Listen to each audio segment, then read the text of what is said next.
Hello नमस्कार सुप्रभात दोस्तों, मैं सतीश पाल परिवार सिलेक्शन गुरुजी यूट्यूब चैनल पर आपका हार्दिक स्वागत है और अभिनंदन करते हैं। हम आशा करते हैं कि आप सभी स्वस्थ एवं मस्त होंगे और अपने तैयारी को एक अच्छे लेवल में कर रहे होंगे। तो जैसा कि हम बता दें कि आपको हम डेली के यूपी जीएस मतलब यूपीपी और सीआरपीएफ ट्रेडमेंट के एक्सपेक्टेड क्वेश्चन जो कि जीएस के क्वेश्चन हैं उन्हें हम डेली लेकर आपके सामने आते हैं। तो आज भी एक अच्छे प्रैक्टिस सेट के साथ आए हैं। तो चलिए हम अपने प्रैक्टिस सेट की तरफ बढ़ते हैं और हम अपना पहला क्वेश्चन देखते हैं। हमारा पहला क्वेश्चन दिया है कि विवेकानंद किस वर्ष विश्व धर्म सम्मेलन में भाग लिए थे। विवेकानंद किस वर्ष विश्व धर्म सम्मेलन में भाग लिए थे। ठीक है, ऑप्शन आपके पास दिया हुआ है 1893 में, ऑप्शन बी दिया है 1895 में, ऑप्शन सी दिया 1897 और ऑप्शन डी दिया 1899 में। तो किस वर्ष भाग लिए थे आपके 1893 ईस्वी में। किस वर्ष 1893 ईस्वी में, यानी ऑप्शन नंबर ए हमारा सही आंसर होता है। ठीक है, अगर से सम्मेलन पूछे कहाँ हुआ था, ये हुआ था यूएसए यानी अमेरिका के किस शहर में, शिकागो शहर में। अमेरिका के किस शहर में, शिकागो शहर में ये सम्मेलन हुआ था। अमेरिका के शिकागो शहर में ये सम्मेलन हुआ था। अगर इनके जन्म के बारे में बात कर ले, अगर इनके जन्म कब है, मतलब इनका जन्म कब हुआ था, ये हुआ था इनका 12 जनवरी 1863 में। और 12 जनवरी को ही हम युवा दिवस मनाते हैं। युवा दिवस इन्हीं के जन्म दिवस के रूप में युवा दिवस मनाते हैं। अगर इनकी मृत्यु के बारे में बात करें, इनकी मृत्यु कब हुई थी आपकी 1902 ईस्वी में इनकी मृत्यु हुई थी। ठीक है, और इनके अगर हम कुछ बुक की बात करें, विवेकानंद के बुक के बारे में, बात करें, इनका बुक है जैसे कर्मयोग, एक है राजयोग, कौन सा, राजयोग, और एक है माई मास्टर। ये सब इनकी बुकें हैं, किसके, स्वामी विवेकानंद के बुक हैं। कौन कौन से, कर्मयोग, राजयोग और माई मास्टर। और सम्मेलन कहाँ हुआ था, शिकागो, यूएसए के शहर शिकागो में। कब हुआ था, 1893 में। अगर इनके जन्म के बारे में बात करें तो 12 जनवरी 1863 में इनका जन्म होता है और 12 जनवरी को ही हम राष्ट्रीय युवा दिवस मनाते हैं। और मृत्यु कब हुई तो 1902 में इनकी मृत्यु हुई थी। ठीक है, तो चलिए हम अगले क्वेश्चन में देखते हैं। अगला क्वेश्चन दिया है कि स्वेज नहर निम्नलिखित में से किन दो जल निकायों को जोड़ती है। स्वेज नहर निम्नलिखित में से किन दो निकायों को जोड़ती है। ऑप्शन ए दिया भूमध्य सागर तथा काला सागर, ऑप्शन बी दिया भूमध्य सागर तथा लाल सागर, ऑप्शन सी दिया है प्रशांत महासागर तथा हिंद महासागर, ऑप्शन डी दिया है भूमध्य सागर तथा उत्तर ध्रुवी सागर। तो स्वेज नहर की बात करें तो किसको जोड़ती है, तो भूमध्य सागर तथा लाल सागर को जोड़ती है। इसको भूमध्य सागर तथा लाल सागर को जोड़ती है। ऑप्शन बी हमारा सही आंसर होता है। ठीक है, अगर सब स्वेज नहर की मतलब लंबाई की बात करें तो कितनी लंबी है, 193 किमी लंबी है। अगर इस शहर का मतलब इस नहर का, स्वेज नहर की बात करें, स्वेज नहर का राष्ट्रीयकरण कब हुआ था, ये हुआ था आपका 1956 में इसका राष्ट्रीयकरण हुआ था। ठीक है, कब हुआ था, 1956 में। तो स्वेज नहर किन दो जल निकायों को जोड़ती हो, तो ये भूमध्य सागर तथा लाल सागर को जोड़ती है। चलिए अगला क्वेश्चन देखते हैं। अगला क्वेश्चन है निम्नलिखित में से कौन सिंधु नदी की सहायक नदी नहीं है। निम्नलिखित में से कौन सिंधु नदी की सहायक नदी नहीं है। ऑप्शन ए दिया आपका जास्कर नदी, ऑप्शन बी दिया है नुब्रा नदी, ऑप्शन सी दिया है श्योक नदी और ऑप्शन डी दिया है लोहित नदी। अगर हम लोहित नदी की बात करें तो लोहित नदी किसकी सहायक नदी है, ब्रह्मपुत्रा नदी की सहायक नदी है। किसकी, ब्रह्मपुत्रा नदी की सहायक नदी है। ठीक है, ब्रह्मपुत्रा नदी की अगर से बात कर ले जैसे, तो ब्रह्मपुत्रा नदी कहाँ से निकली है, तो ये तिब्बत के चेमायुंगडुंग ग्लेशियर से निकलती है। भारत में कहाँ से प्रवेश करती है, तो यह अरुणाचल प्रदेश के दिहांग घाटी से, और अरुणाचल प्रदेश में इसे दिहांग नदी भी कहते हैं। और अगर तिब्बत में बात करें इसको क्या कहते हैं, इसे सांगपो कहते हैं। ठीक है, और पूछा है कि सिंधु नदी की सहायक नदी कौन सी नहीं है, यानी लोहित ब्रह्मपुत्रा की सहायक नदी है, ये सिंधु नदी की सहायक नदी नहीं है। ऑप्शन डी हमारा सही आंसर होता है। और जास्कर नदी हो गया, नुब्रा नदी हो गया, श्योक नदी, ये सब सिंधु की सहायक नदियाँ हैं। और सिंधु की सहायक नदियों की बात करें जैसे सतलज हो गया, ब्यास हो गया, सतलज नदी, ब्यास नदी, चिनाब हो गया, चिनाब, सतलज, ब्यास, चिनाब, ये सब किसकी सहायक नदी? ये सब सिंधु की सहायक नदी हैं। सतलज, ब्यास, चिनाब, झेलम, ये सब सिंधु की सहायक नदी हैं। ठीक है, तो ऑप्शन डी हमारा लोहित नदी जो कि सिंधु की सहायक नदी नहीं है। चलिए अगला क्वेश्चन देखते हैं। क्वेश्चन नंबर 4 दिया कि भारतीय औद्योगिक विकास की स्थापना कब की गई थी? भारतीय औद्योगिक विकास की स्थापना कब की गई थी? ऑप्शन दिया है जुलाई 1968 में, ऑप्शन बी दिया है जुलाई 1966, ऑप्शन सी दिया है जुलाई 1964, ऑप्शन डी दिया है जुलाई 1962। कब? जुलाई 1962। तो अगर से भारतीय औद्योगिक विकास बैंक की स्थापना के बारे में बात करें, हुई थी आपके 1 जुलाई 1964 को, 1 जुलाई 1964 को इसकी स्थापना हुई थी, यानी ऑप्शन नंबर सी हमारा सही आंसर होता है। ठीक है, अगर से इसके हेडक्वार्टर के बारे में बात करें, इसका मुख्यालय कहाँ है यानी हेडक्वार्टर कहाँ है, तो ये आपका मुंबई में। कहाँ पर? मुंबई में इसका हेडक्वार्टर है। ठीक है, तो चलिए अगला क्वेश्चन देखते हैं। अगला क्वेश्चन है कि जब दो प्रतिरोध R1 R2 को श्रेणी क्रम में जोड़ा जाता है तो उनका तुल्य प्रतिरोध क्या होगा? ये देखिए एक फिजिक्स का छोटा सा क्वेश्चन है, पूछा है एकदम मतलब तुल्य प्रतिरोध पूछा है। तो अगर श्रेणी क्रम, एक होता है श्रेणी क्रम और एक होता है समांतर क्रम। श्रेणी क्रम पूछा है, श्रेणी क्रम में होता है R1 = R1 + R2 + R3, मतलब जितने दिए हों डट डट डट। और समांतर क्रम होता है आपका समांतर क्रम होता है आपका 1/R = 1/R1 + 1/R2 + 1/R3। इसके बाद मतलब जितने प्रतिरोध जितने दिए हों वहाँ तक आप बढ़ा सकते हैं। ठीक है, तो हमसे पूछा है श्रेणी क्रम में कितने दो प्रतिरोध दिए हुए हैं R1 और R2, तो इसके लिए हो जाएगा आपका R = R1 + R2। ठीक है, ये हमारा आंसर होता है। ऑप्शन ए हमारा सही, ऑप्शन बी हमारा सही होगा। ठीक है, R1 + R2 हमारा सही आंसर होता है। चलिए अगला क्वेश्चन देखते हैं। अगला क्वेश्चन है कांसा निम्नलिखित में से किसकी मिश्र धातु है? कांसा निम्नलिखित में से किसकी मिश्र धातु है? ऑप्शन ए दिया तांबा और जस्ता, ऑप्शन बी दिया है टीन और जस्ता, ऑप्शन सी दिया है तांबा और टीन, और ऑप्शन डी दिया है लोहा और जस्ता। तो कांसा की बात करें तो कांसा किसकी मिश्र धातु है? यह तांबा और टीन का। तांबा और टीन का मिश्र धातु क्या है? कांसा। अगर सौर से हम बात करें, जैसे जर्मन को पूछ ले, जर्मन सिल्वर किससे किससे मिलकर बनाया, किस मिश्र धातु का है? तो ये copper + zinc + nickel, copper + zinc + nickel से मिलकर जर्मन सिल्वर। और गन मेटल की बात करें, तो ये आपका copper + tin + zinc, copper + tin + zinc, ये मिलकर गन मेटल बनते हैं। अगर सोल्डर की बात करें, सोल्डर क्या होता है? लेड यानी Pb + टीन SN, लेड और टीन मिलकर सोल्डर बनते हैं। अगर पीतल की बात करें, पीतल होता है तांबा यानी कॉपर + जिंक Zn। ठीक है, तो पूछा था कांसा तो होता है तांबा और टीन मिलकर कांसा बनता है। चलिए अगला क्वेश्चन देखते हैं। अगला क्वेश्चन का विश्व निमोनिया दिवस कब मनाया जाता है? विश्व निमोनिया दिवस कब मनाया जाता है? ऑप्शन ए दिया आपका 18 दिसंबर, ऑप्शन बी दिया है 5 सितंबर, ऑप्शन सी दिया है 12 नवंबर, ऑप्शन डी दिया है 15 अक्टूबर। तो विश्व निमोनिया दिवस कब मनाया? तो ये आपका 12 नवंबर को मनाया जाता है। कब मनाया जाता है? 12 नवंबर को। अगर से 18 दिसंबर की बात करें तो ये होता है आपका अंतर्राष्ट्रीय प्रवासी दिवस। अंतर्राष्ट्रीय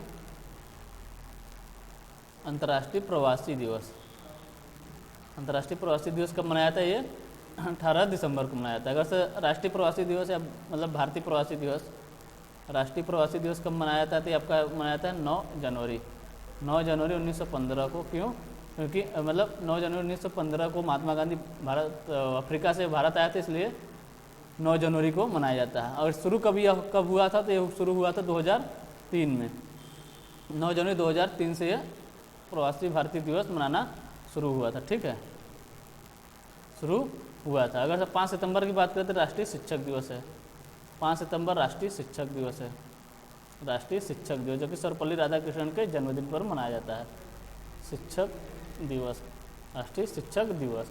अगर 15 अक्टूबर की बात करें तो यह है विश्व छात्र दिवस, विश्व छात्र दिवस। विश्व छात्र दिवस कब मनाया जाता है? ये आपका 15 अक्टूबर को मनाया जाता है। ठीक है, चलिए अगला क्वेश्चन देखते हैं। अगला क्वेश्चन है, भारत के सर्वोच्च साहित्यिक पुरस्कारों में से एक ज्ञानपीठ पुरस्कार की शुरुआत किस वर्ष की गई थी? इसकी ज्ञानपीठ पुरस्कार की बात कर रहा है, किसकी ज्ञानपीठ पुरस्कार की बात यह कर रहा है। पूछा इसकी शुरुआत कब की गई थी? तो इसकी शुरुआत कब हुई थी? 1961 में। ऑप्शन बी हमारा सही आंसर होता है। लेकिन दिया कब गया था? पहली बार दिया गया था 1965 में। किसे दिया गया था? जी शंकर कुरुप को, जी शंकर कुरुप को पहली बार दिया गया था। पूछे किस भाषा में दिया गया था? तो दिया गया था आपका मलयालम भाषा में, मलयालम भाषा में पहला ज्ञानपीठ पुरस्कार दिया गया था। कब? 1965 में। किसको? जी शंकर कुरुप को। अगर पूछे हिंदी में अगर से ज्ञानपीठ पुरस्कार पाने वाले प्रथम व्यक्ति कौन है? तो यह आपके सुमित्रानंदन पंत, सुमित्रानंदन पंत हैं। इन्हें अगर से कब दिया गया? तो दिया गया था आपका 1968 में, 1968 में।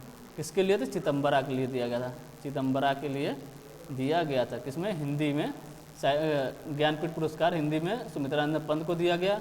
और कब दिया गया? 1968 में दिया गया। किसके लिए? चिदम्बरा के लिए। अगर पूछे ज्ञानपीठ पुरस्कार कितने भाषाओं में दिया जाता है? तो दिया जाता है आपका 23 भाषाओं में। किसमें? 23 भाषाओं में। 23 भाषाएं कौन है? जो 22 भाषा तो है जो 8वीं अनुसूची में है, 8वीं अनुसूची में। कि 8वीं अनुसूची में कितनी भाषा है? 8वीं अनुसूची में 22 भाषाओं का उल्लेख है। जो मतलब इसके पहले हम 22 भाषाओं को जिक्र कर चुके हैं। हो सकता है आप लोगों को न याद हो, तो इस बार हम सोच रहे हैं फिर से मतलब रिवीजन करा दिया जाए कि 22 भाषाओं मतलब कौन कौन सी हैं। तो चलिए एक बार देख लेते हैं, हम लिख नहीं रहे हैं, मतलब एक बार सुन लीजिएगा मन से। 22 भाषाओं के नाम।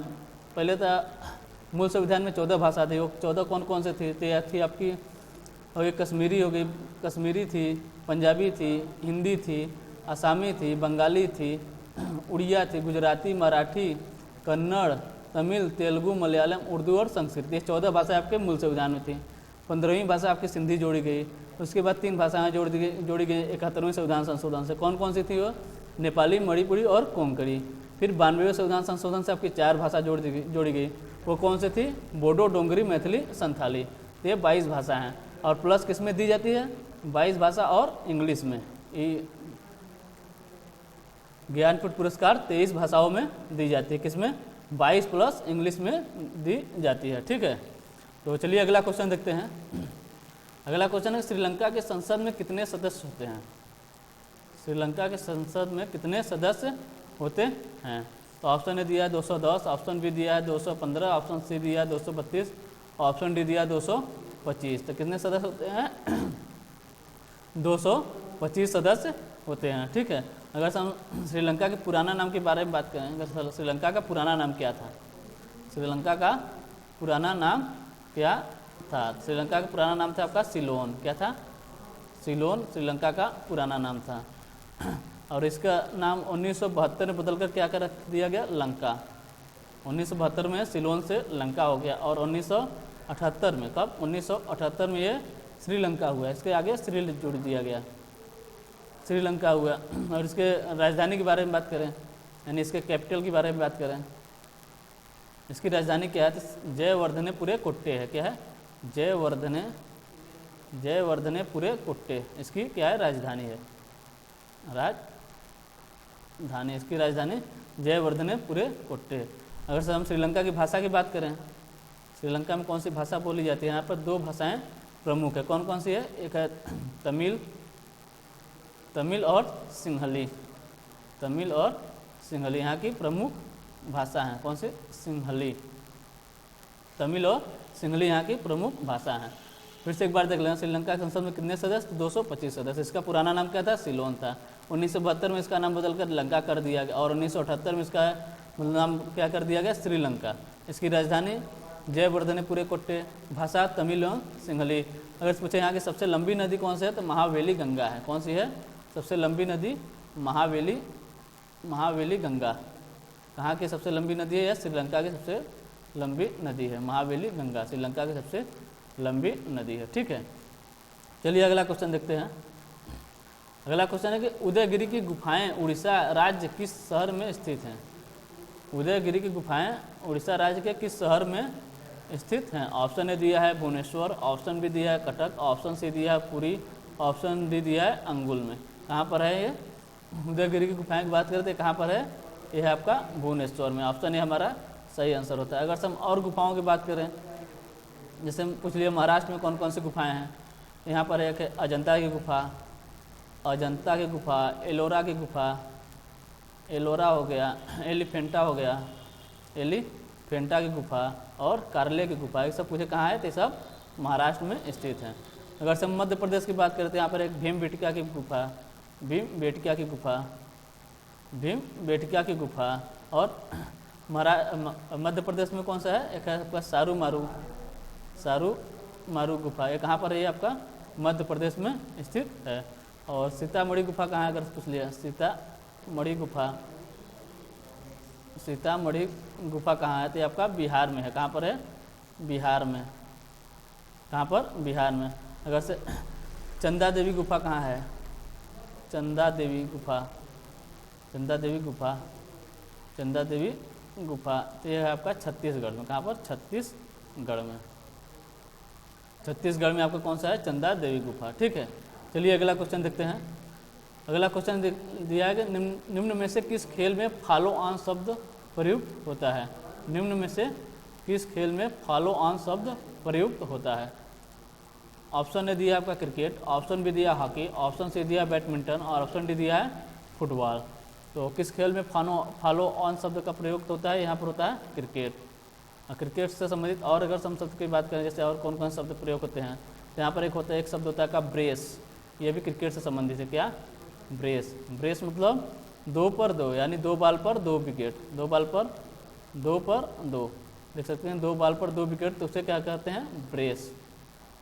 2 बॉल पर 2 विकेट। ठीक है, इसे क्या कहते हैं? ब्रेस। और होता है डक शब्द होता है, डक। ये भी किससे संबंधित है? ये भी आपका क्रिकेट से संबंधित है। डक मतलब जो 0 रन पे आउट हो जाते हैं उसे डक कहते हैं। जो 0 रन पर आउट हो जाते हैं उसे डक कहते हैं।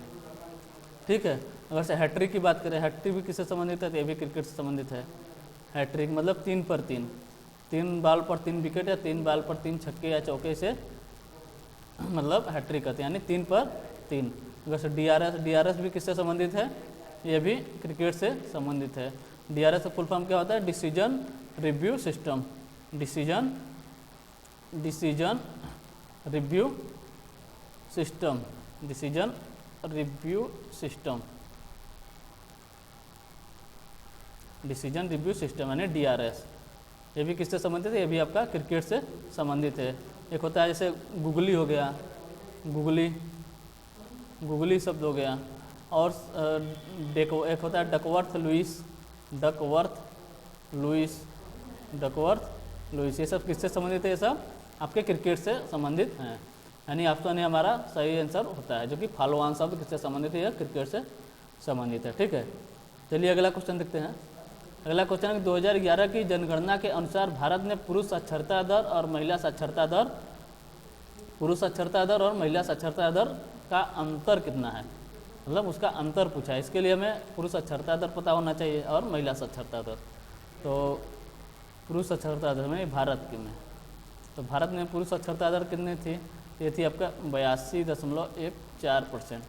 पुरुष साक्षरता दर 82.14%। और महिला साक्षरता दर कितनी थी? महिला साक्षरता दर थी आपका 65.46%। तब इसका अंतर निकाल लीजिए। इसका 14 में से 6 निकाल दिए, 8 हो गया, 10 में से 4 गया 6 हो गया, 11 में से 5 6, यहाँ हो गया 16। यानी पुरुष और महिला साक्षरता दर का अंतर कितना है? 16.68%। 16.68%। ऑप्शन डी हमारा सही आंसर होता है। ठीक है, अगर पूछे पूरे भारत की साक्षरता दर कितना है? पूरे भारत की साक्षरता दर कितना है? तो ये आपका 74.04%। 74.04% पूरे भारत की साक्षरता दर है। ठीक है, चलिए अगला क्वेश्चन देखते हैं। अगला क्वेश्चन है निम्न में से कौन विक्रमादित्य के दरबार में नवरत्न में शामिल नहीं था। निम्न में से कौन विक्रमादित्य के दरबार में नवरत्न में शामिल नहीं था। अगर हम विक्रमादित्य के नवरत्न की बात करें, मतलब विक्रमादित्य के दरबार में मतलब नवरत्न कौन कौन से थे, तो ये थे आपके पहले जैसे हो गए अमर सिंह हो गए, एक हो गए आपके शंकु, एक हो गए बेताल भट्ट और एक वरामिहिर और एक घटकरपर, धनवंतरी और हो गए आपके छपड़क, कालिदास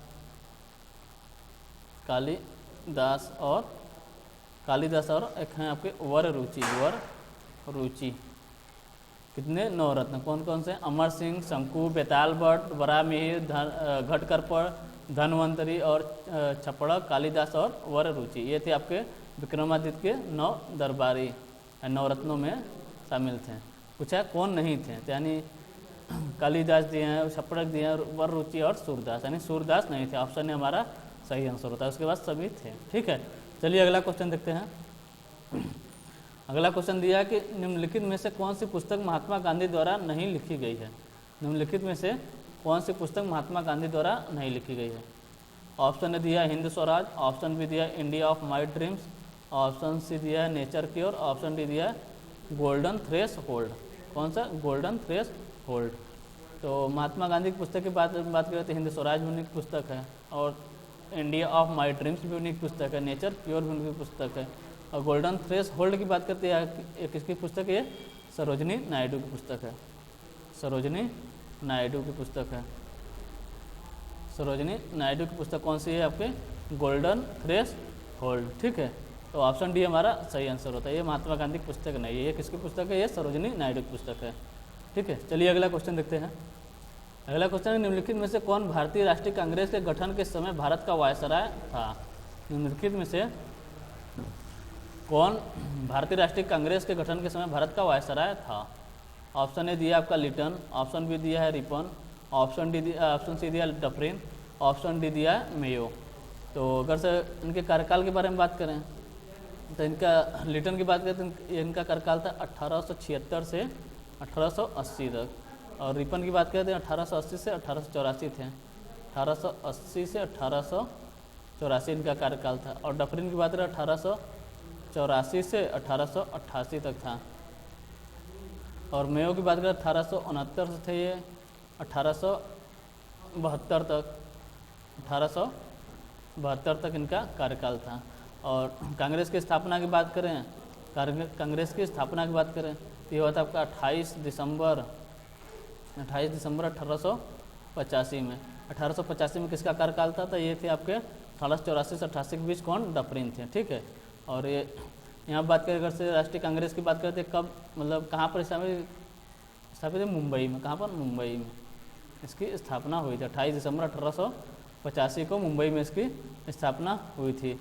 अगर से पूछे पहले, मतलब कांग्रेस के पहले अधिवेशन कब हुए थे, अभी 1885 में मुंबई में ही हुए थे। इसके मतलब अध्यक्ष कौन थे, व्योमेश चंद्र बनर्जी इसके अध्यक्ष थे। कौन थे, व्योमेश चंद्र बनर्जी। ठीक है, चलिए अगला क्वेश्चन देखते हैं। अगला क्वेश्चन है भारत में मतदान की आयु कब घटाकर 18 वर्ष कर दिया गया। इसके पहले क्या थी, 21 वर्ष। 21 वर्ष से घटाकर 18 वर्ष कर दिया गया। कब कर दिया गया, ये कर दिया गया 61वें संविधान संशोधन 1989 द्वारा। 1989 द्वारा क्या कर दिया गया, 21 से 18 वर्ष एज कर दी गई। मतदान करने की एज 21 वर्ष से 18 वर्ष कर दी गई। कब, 1989 में 61वें संविधान संशोधन द्वारा। ठीक है, चलिए अगला क्वेश्चन देखते हैं। अगला क्वेश्चन दिया है चुनाव आयोग का कार्यकाल कितना होता है। ऑप्शन ए दिया आपका 3 वर्ष, ऑप्शन बी दिया है 5 वर्ष, ऑप्शन सी दिया है 6 वर्ष, और ऑप्शन डी दिया है 4 वर्ष। तो चुनाव आयोग के कार्यकाल के बारे में बात करें तो इनका कार्यकाल होता है 6 वर्ष या 65 वर्ष, मतलब 65 वर्ष उनकी एज। 65 वर्ष से अधिक नहीं होना चाहिए। ठीक है, 6 वर्ष या 65 वर्ष इनका कार्यकाल होता है, यानी ऑप्शन सी हमारा सही आंसर होता है। ठीक है, अगर से इनकी स्थापना के बारे में बात करें तो 25 जनवरी 1950, 25 जनवरी 1950 को इसकी स्थापना हुई थी, इसलिए 25 जनवरी को मतदाता दिवस मनाया जाता है। ठीक है, अगर से अन्य चुनाव आयुक्त के बारे में बात करें, उनका कार्यकाल कितना होता है तो 6 वर्ष और 62 वर्ष, यानी उनकी उम्र 62 वर्ष से अधिक नहीं होना चाहिए। ठीक है, चलिए अगला क्वेश्चन देखते हैं। अगला क्वेश्चन है, भारतवर्ष में सेवा कर की कुछ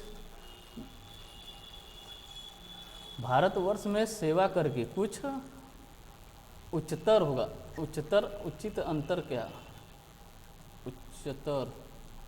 उच्चतर दर क्या होगा ना। भारतवर्ष में सेवा कर की कुछ, यानी जीएसटी के उच्चतर दर क्या है, उच्चतर दर क्या है, उच्चतर दर क्या है, भारतवर्ष में सेवा कर की कुछ उच्चतर दर क्या है। ऑप्शन ने दिया है 22%, ऑप्शन बी दिया 18%, ऑप्शन सी दिया 28%, ऑप्शन डी दिया है 12%।